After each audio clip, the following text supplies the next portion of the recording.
بسم الله الرحمن الرحيم.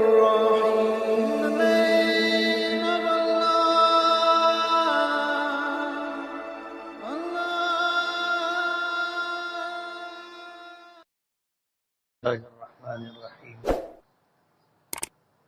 نحمده ونصلی علی رسوله الکریم اما بعد اعوذ باللہ من الشیطان الرجیم بسم اللہ الرحمن الرحیم یوصیکم اللہ فی اولادکم للذکر مثل حظ الانثیین فإن کن نساء فوق اثنتین فلہن ثلث ما ترک وَإِنْ كَانَتْ وَاحِدَةً فَلَهَا النِّصْفُ. صدق اللہ العظیم. بزرگان محترم اور عزیز دوستوں، اللہ تعالیٰ نے یہ کائنات بنائی اور انسانوں کو اشرف المخلوقات بنایا، تو ان انسانوں کے اندر اللہ پاک نے رشتہ داریوں کو بڑی اہمیت دی. سب سے مقدس اور محترم رشتہ ماں کا ہوتا ہے. اللہ پاک نے ماں کے لیے جو حقوق مقرر کیے ہیں، ان حقوق کی تلافی کے بغیر، ان حقوق کی ادائیگی کے بغیر جنت میں جانا مشکل. اللہ تعالیٰ اپنے حق سے بے نیاز ہے. کچھ حقوق ایسے ہیں جو بندوں پر اللہ پاک کی طرف سے عائد کیے گئے ہیں اور وہ اللہ کا حق شمار کیے جاتے ہیں، جیسے نماز ہے، روزہ ہے، زکوٰۃ ہے، حج ہے. یہ وہ حقوق ہیں جو اللہ پاک کے. 5 وقتہ نمازیں اللہ نے فرض کی ہیں، آدمی ادا کرے گا اللہ بے حساب اجر دے گا. انہیں قضا کر کے پڑھے گا. اللہ کے نبی صلی اللہ علیہ وسلم نے فرمایا کہ ایک فرض نماز جان بوجھ کر قضا کر دینا 80 لاکھ برس تک جہنم کی آگ میں جلنا ہوگا. اور یہ قضا کرنے کا گناہ ہے. سرے سے جو لوگ نماز ہی نہیں پڑھتے ان کے لیے کیا سزا ہے، آپ اس سے اندازہ کر سکتے ہیں کہ ان کے لیے سزا اس سے زیادہ ہوگی، اس سے زیادہ خطرناک ہوگی. رمضان کے روزے اللہ نے فرض ہی کیے ہیں، یہ اللہ کا حق ہے. مالوں میں زکوٰۃ اللہ نے فرض کی ہے، یہ اللہ کا حق ہے. صاحب استطاعت لوگوں پر اللہ نے حج فرض کیا ہے، یہ اللہ کا حق ہے. نبی کریم صلی اللہ علیہ وسلم نے فرمایا کہ جس شخص کو اللہ پاک نے استطاعت دی ہو، یعنی اتنی حیثیت اور اتنا مال دیا ہو کہ وہ اپنے اوپر عائد انسانوں کے حقوق ادا کرنے کے بعد اتنی مالیت رکھتا ہو کہ حج کے لیے جائے اور آئے، راستے کا سارا خرچ ہے، کرایہ ہے، رہائش ہے، کھانا پینا ہے، اور اپنی اس غیر موجودگی میں جن لوگوں کے اس پر حقوق اور نفقہ ہے اس کا انتظام کر سکے، اس پر حج فرض ہے. نبی کریم صلی اللہ علیہ وسلم نے فرمایا کہ جو آدمی استطاعت رکھنے کے بعد حج نہ کرے، پھر وہ چاہے یہودی ہو کر کے مرے یا نصرانی ہو کر کے مرے. مطلب یہ ہے کہ اللہ پاک کو اس کی کوئی پرواہ نہیں ہے. وہ تکلیف میں رہے، راحت میں رہے، اللہ کو اس کی کوئی پرواہ نہیں. حتیٰ کہ اس کی آخرت کے تئیں وہ نصرانی، یہودی، عیسائی ہو کر کے مرے، اس کی آخرت برباد ہوگی. لیکن اسی کے ساتھ اللہ نے فرمایا کہ جس نے اپنے فریضہ حج ادا کر لیا اور اللہ نے اسے استطاعت دی ہے، تو اسے چاہیے کہ ہر 5 سال میں ایک مرتبہ اللہ کی بارگاہ میں حاضری دے، چاہے وہ حج کے لیے ہو یا عمرے کے لیے ہو. یہ سب اللہ پاک کے حقوق ہیں. ان حقوق کی ادائیگی سے اللہ بے پناہ خوش ہوتا ہے اور اس پر بے پناہ اجر عطا کرتا ہے. کچھ حقوق ایسے ہیں جو بندوں کے. ماں کا حق ہے. جب تک اس حق کو آدمی ادا نہیں کرے گا اور اگر اس کی ادائیگی میں کوتاہی ہو گئی تو جب تک اس کی تلافی نہیں کرے گا جنت میں جانا مشکل ہے۔ اللہ پاک نے فرمایا کہ جنت ماں کے قدموں کے نیچے ہے، ماں کے قدموں کے نیچے۔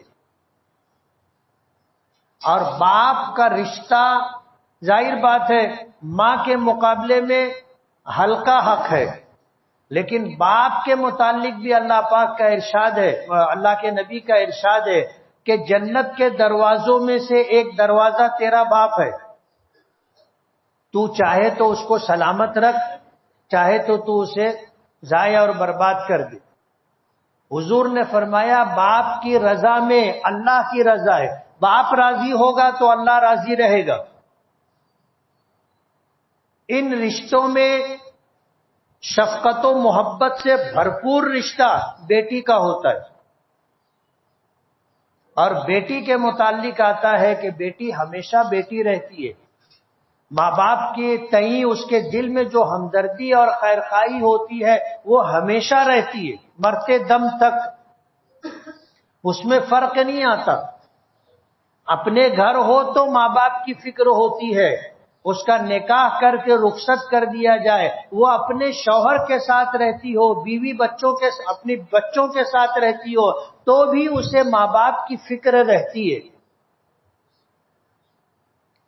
بیٹا تجربہ یہ کہتا ہے کہ جب تک اس کا نکاح نہیں ہوتا، شادی نہیں ہوتی، جب تک بیٹا رہتا ہے، اور جب اس کا نکاح ہو جائے، اس کی شادی ہو جائے تو پھر وہ بیٹا نہیں رہتا،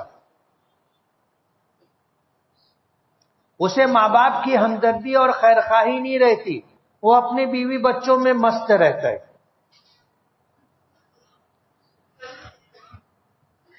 عاشقانہ اور قلبی تعلق والا رشتہ بیوی کا ہوتا ہے، اور یہ رشتہ ایسا ہوتا ہے جو دل سے جڑا ہوا ہوتا ہے۔ اللہ پاک نے ایجاب و قبول کے ذریعے میاں بیوی کے درمیان جو محبت مودت کا رشتہ رکھا ہے، ایک ہے محبت، ایک ہے مودت۔ عربی زبان میں کوئی لفظ 100% مترادف نہیں ہوتا، یعنی 100% ان دو لفظوں کا ایک ہی معنی اور مفہوم ہو، ایسا نہیں ہوتا۔ محبت ایک الگ چیز ہے، مودت ایک الگ چیز ہے، اور اللہ پاک نے اپنی نشانیوں میں سے اس رشتے کو شمار کیا ہے۔ وَمِنْ آيَاتِهِ أَنْ خَلَقَ لَكُم مِّنْ أَنفُسِكُمْ أَزْوَاجًا لِتَسْكُنُوا إِلَيْهَا وَجَعَلَ بَيْنَكُم مَّوَدَّةً وَرَحْمَةً، اللہ نے نکاح کو تمہارے درمیان یعنی میاں بیوی کے درمیان مودت اور رحمت کا ذریعہ بنایا ہے۔ تو نکاح سکون کا ذریعہ ہے، لِتَسْكُنُوا إِلَيْهَا۔ اللہ تعالیٰ نے دو چیزوں میں سکون کا تذکرہ قرآن کریم میں کیا ہے، ایک ہے الا بذکر اللہ تطمئن القلوب، تنبیہ کے ساتھ فرمایا کہ سن لو، آگاہ ہو جاؤ، خبردار ہو جاؤ، دلوں کا اطمینان اللہ نے اپنی یاد میں رکھا ہے۔ آدمی اللہ کو یاد کرے، اللہ کا ذکر کرے، سبحان اللہ کہے، الحمدللہ کہے، اللہ اکبر کہے، لا الہ الا اللہ کہے، لا حول ولا قوت الا باللہ، آدمی اللہ کو زبان سے یاد کرے، اللہ کو دل سے یاد کرے۔ اللہ نے اپنے نام کو تسکین قلب کا ذریعہ بنایا ہے۔ آدمی گھبراہٹ میں اللہ کو یاد کرے، اللہ اسے سکون عطا کرتا ہے۔ قرآن کریم میں دلی سکون کے لیے اللہ پاک نے رشتہ نکاح کو اپنی نشانیوں میں شمار کیا ہے، کہ یہ اللہ کی نشانیوں میں سے ایک نشانی ہے کہ اللہ نے تمہیں میں سے تمہارے جوڑے بنائے، تمہیں میں سے تمہارے جوڑے بنائے، کیوں؟ لِتَسْكُنُوا إِلَيْهَا، تاکہ تم سکون حاصل کر سکو۔ نکاح ہوتا ہے ایک اجنبی عورت ایک اجنبی مرد کے درمیان، بسا اوقات ایسا ہوتا ہے کہ دونوں میں اس سے پہلے کبھی ایک دوسرے کو دیکھنے کا موقع بھی نہیں ملا،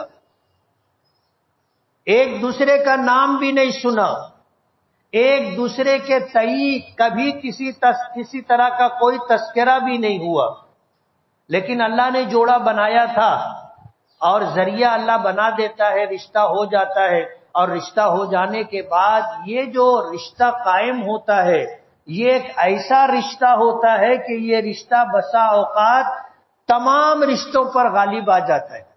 آپ دیکھو بیوی کے لیے لوگ ماں باپ کو چھوڑ دیتے ہیں،